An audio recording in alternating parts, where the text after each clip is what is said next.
Hi, welcome to Psychic Mediumship Development. I designed this course for anyone looking to grow their psychic mediumship gifts.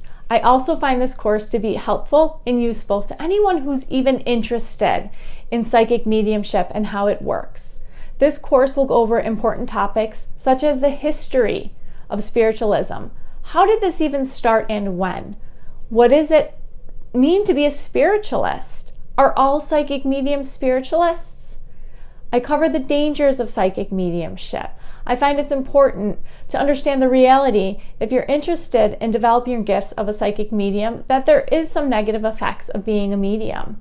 I cover things such as the psychic clairs, which would be the psychic five senses. I go into detail about the differences in dreams and which ones are psychic. I help you understand how to separate information that might be coming through. Is it psychic? Is it mediumship? Or is it just our stream of consciousness, which I like to call imagination? I also talk about guides, spirit loved ones on the other side that are here to help us grow our gifts and be our best friends in our journey in life. I hope you enjoy this course.